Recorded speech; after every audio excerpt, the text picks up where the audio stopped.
चढ़ा के ले जाऊं तोला वो बे में तारा के बाजार।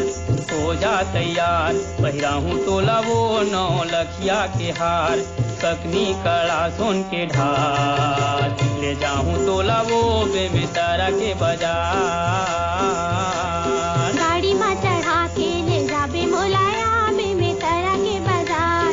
हो गए तैयार पहिराबे मोलाया 9 लखिया के हार। सकनी कड़ा सुन के ढाल ले जाबे मोलाया में तारा के बाजार।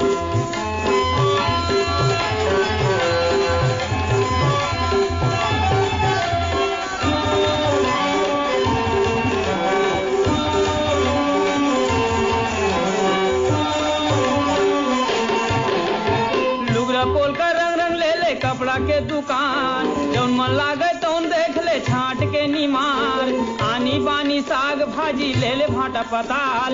साबुन बट्टी तेल फूल ले ले चाउरदार। मीठ बंगला के पान खवाऊं तोला वो बे में तारा के बाजार। हो जा तैयार पहिरा हूँ तोला वो 9 लखिया के हार।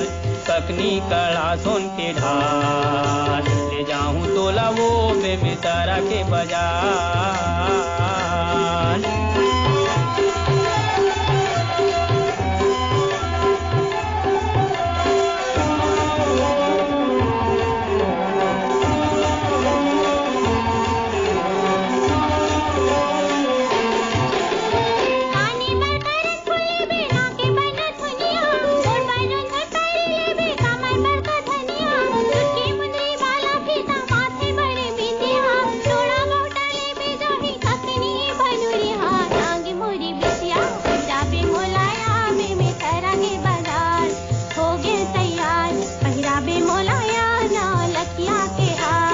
सकनी कड़ा सुन के ढाल ले जाबे मोलाया में तारा के बाजार।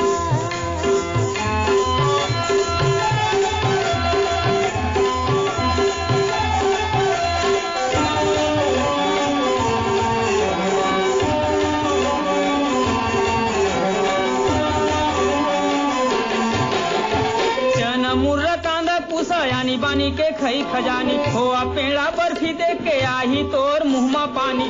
भीड़ भाड़ बाजार रही थे हाथ धर मोर रानी। धन लागे तो नजर कखरो हो जाही हल्कानी। हेलुआ रचोली खुलाहूँ तोला वो बे में तारा के बाजार। हो जा तैयार पहिरा हूँ तोला वो 9 लखिया के हार। सकनी कड़ा सोन के ढाल ले जाऊं तोला वो बे में तारा के बाजार। गाड़ी में चढ़ा के ले जाबे मोलाया में तारा के बाजार। हो गया तैयार पहिराबे मोलाया 9 लखिया के हार। सकनी कड़ा सुन के ढाल ले जाबे मोलाया में तारा के बाजार। पहिरा हूँ तोला वो 9 लखिया के हार।